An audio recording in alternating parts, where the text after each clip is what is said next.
Assalamualaikum warahmatullahi wabarakatuh. A'udzu billah, bismillah, alhamdulillah, wassalatu wassalamu ala rasulillah wa ala alihi wa sahbihi wa mawalah, la haula wa la quwata illa billah.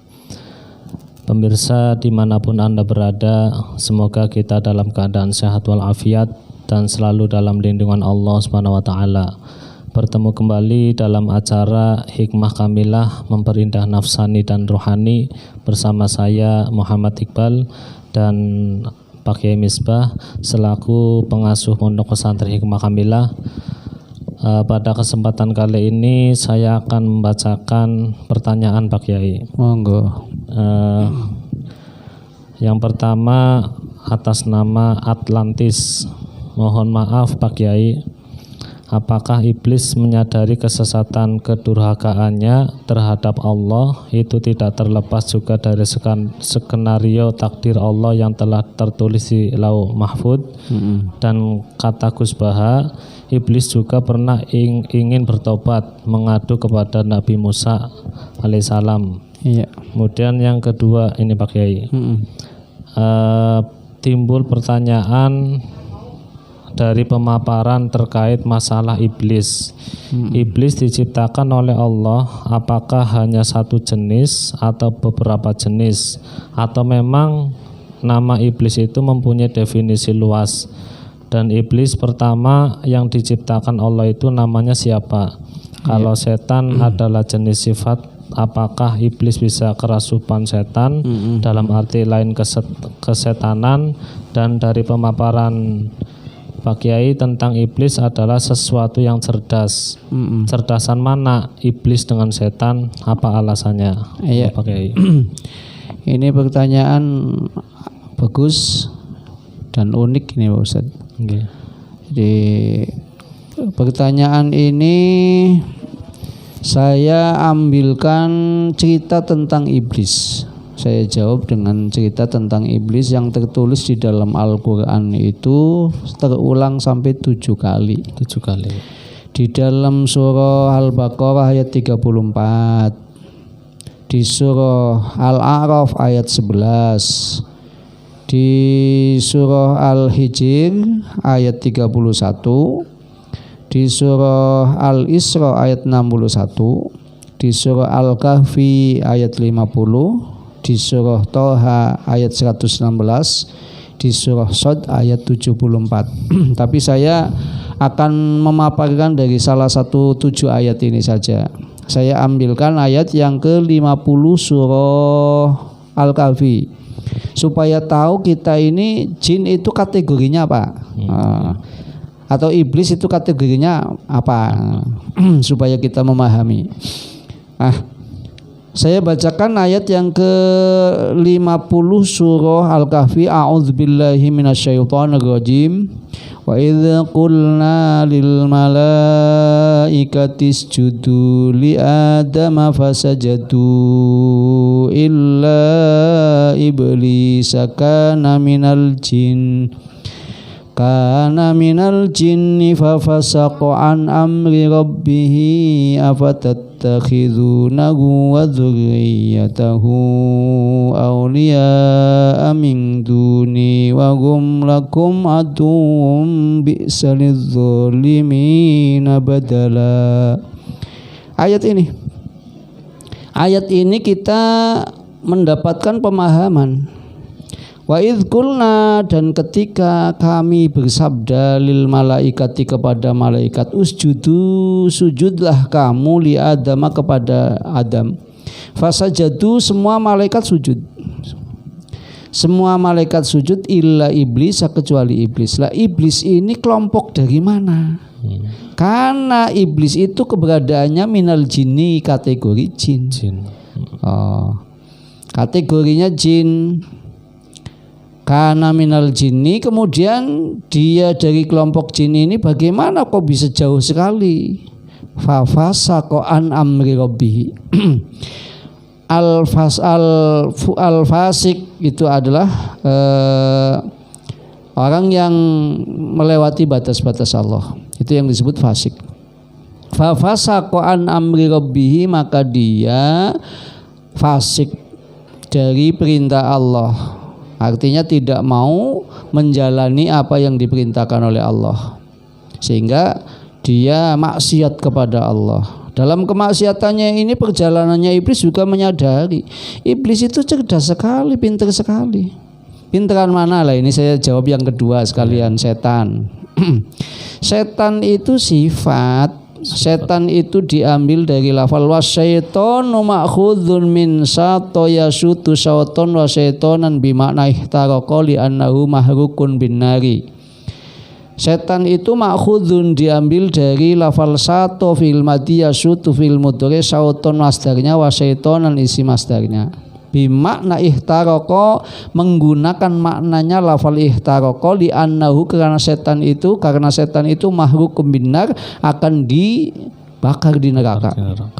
Itu satu pendapat. Pendapat yang lain amin satona yastunu satnan wa syaitonan bimakna ba'uda. Diambil dari lafal satona bimakna ba'uda yab'udu bu'dan. Karena apa? Li annahu ba'idun an rahmatillah. Karena setan itu jauh dari rahmat Allah. Ini tertulis di dalam tafsir Sawi halaman 23 juz awal. Jadi setan itu sifat. Jadi iblis ya mungkin kena kesurupan sifat setan. Dan terjadi dia sombong, terjadi dia menyalahi aturan. Kan karena ada sifat yang membangkang itu. Sifat yang menjauhkan dirinya dari Allah yang disebut syaiton tadi. Yab'adu li'annahu ba'idun an rahmatillah. Jadi lafal satona bimakna ba'uda, dia jauh dari rahmat Allah. Atau dia itu kesurupan setan karena apa? Setan itu diartikan kelak akan dibakar. Apakah setan itu zat? Bukan. Setan itu sifat. Mungkin kitab saja bisa jadi setan kok. Kitab itu bisa jadi setan. Kalau kitab sudah disombongkan, sudah diunggulkan, ini loh kitab ini, tafsir ini hebat sekali, tidak ada yang lain. Nah itu kan sudah jadi setan itu. Ini loh, teknologi ini sudah luar biasa. Itu jadi setan tidak? Itu jadi setan. Jauh dari rahmat Allah. Intinya kalau setan itu diambil dari lafal sato yasutu sauton wa setan yang diartikan ihtaraqa, kelak akan dibakar. Sifat maksudnya loh. Kemudian kalau lafal setan diambil dari lafal satona berarti jauh dari rahmat Allah. Ini sekaligus saya jawab yang kedua. Berarti cerdasan setan ya, bukan cerdasan iblis ya. Cerdasan setan Setan itu lebih cerdas karena sifat. Bukan zat. Sifat setan itu siapapun punya. Siapapun punya kecuali Muhammad Rasulullah yang tidak punya. Lah kalau Muhammad Rasulullah punya lah bagaimana akan menjadi baik? Muhammad Rasulullah itu adalah jauh dari sifat setan. Karena Muhammad Rasulullah adalah maksum, dijaga oleh Allah dari sifat-sifat yang buruk. Tidak mungkin bagi Nabi Muhammad itu punya sifat setan, itu tidak mungkin. Jangankan baginda Nabi, dalam hadis saja itu sahabat Umar. Ketika sahabat Umar itu jalan, itu iblis yang bersifat setan itu takut lari. Jadi simpulan untuk pertanyaan yang kedua sudah ya. Bahwa setan itu adalah sifat. Perlu kita tahu definisinya. Setan itu apa? Ini tertulis di dalam kitab Tafsir Khazin. Tafsir Khazin ada di depan ini ya. Tafsir Khazin. Itu tertulis asyaitonu ismun likulli arimin atin minal jinni wal insi. Asyaitonu yang disebut setan, ismun itu nama likulli arimin, bagi segala sesuatu yang melewati batas-batas Allah. Atin yang sombong, minal jinni dari kalangan jin, wal insi dan manusia. Nah, ini hanya dua kategori jin dan manusia. Karena apa? Tafsir Khazin ini mendefinisikan setan itu karena makhluk yang menjadi mukallaf, artinya ya, makhluk yang terkena hukum taklif. Makhluk yang mendapatkan hukum taklif keharusan beribadah kan hanya dua, yakni jin sama manusia.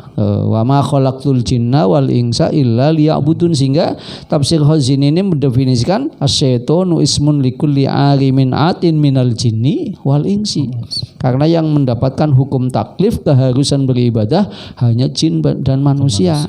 Nah, pembahasan tentang setan saya kira udah cukup. Berarti setan adalah sifat yang sangat cerdas, lebih cerdasan daripada iblis. Kemudian kembali kepada iblis. Iblis tadi kana minal jinni fa fasaqa an amri rabbih. Iblis itu adalah kategorinya jin, melewati batas-batas Allah, berlaku fasik, ya. Berlaku fasik dari perintah Tuhannya. Afatattakhizunahu wa dzurriyyatahu auliya min duni. Apakah kamu semua akan menjadikan iblis itu wa dzurriyyatahu dan anak cucunya auliya sebagai kekasih min duni, selain dari aku, kata Allah. Wa hum lakum aduwwun bi'salidz zalimina badala. Iblis beserta anak cucunya, beserta kroninya, lakum bagi kamu aduun sebagai musuh, bi'salidz zalimina badala. Ini seburuk-buruknya bagi orang yang zalim sebagai pengganti.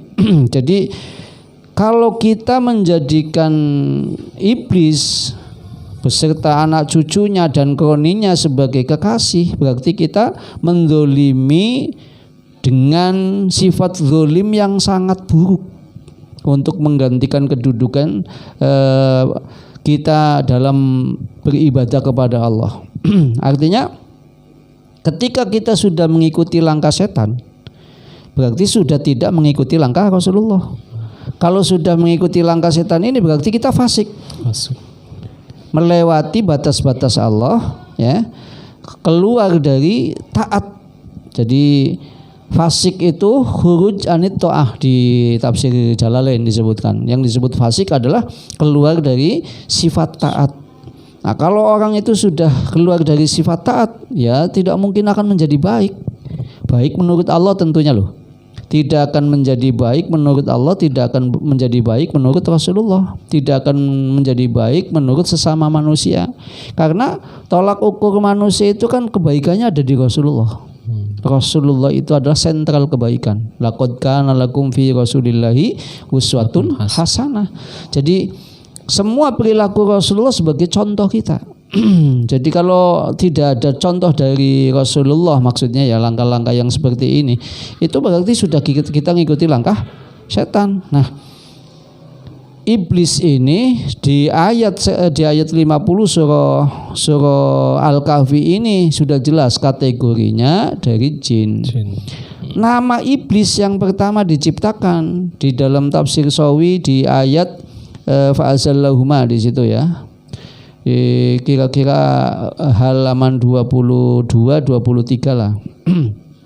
Di situ disebutkan bahwa dulu sebelum manusia diciptakan itu ada namanya Abul Jan. Dan Abul Jan itu menurut satu pendapat adalah iblis itu. Jadi iblis namanya Abul Jan. Di tafsir Sawi, saya dengan pendapat itu saya membaca di tafsir itu. Lah, mengenai iblis itu penyesalan, mengenai iblis itu ada apa? Ada rasa menyesal untuk ingin bertobat. Ya siapapun orang yang cerdas pasti akan mengalami seperti itu. Ketika seseorang itu berbuat jahat, setelah menyadari bahwa ini perbuatan jahat, itu timbul penyesalan yang sangat luar biasa, Pak Ustadz. Makanya tidak salah kalau iblis juga ingin taubat.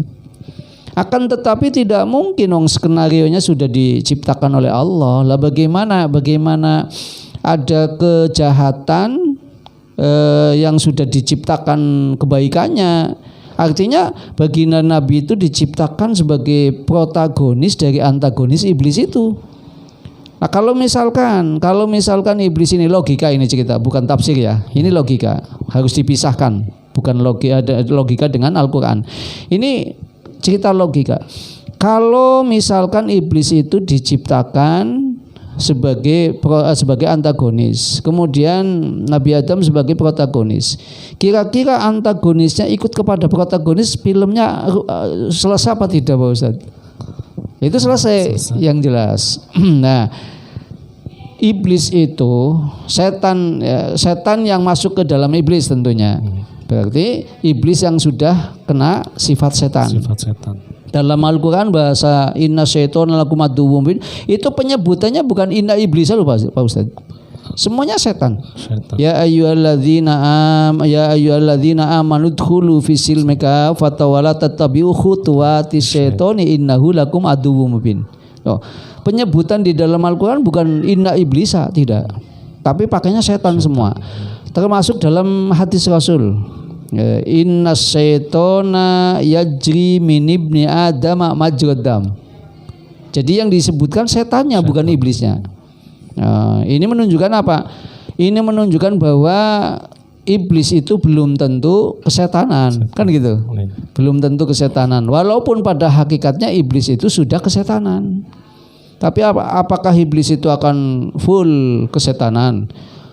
Sewaktu-waktu iblis juga menyadari, dari kesadaran dia sesat timbul penyesalan, kepingin bertaubat, cari ulama, cari orang yang pandai, ketemu dengan nabi, para rasul. Di situ dalam sebuah cerita disebutkan seorang nabi yang akhirnya mengingatkan gitu kan.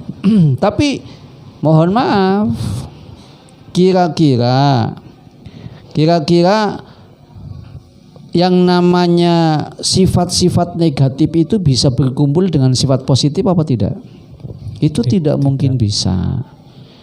Contoh logikanya, ya kita ambilkan misalkan air dengan minyak.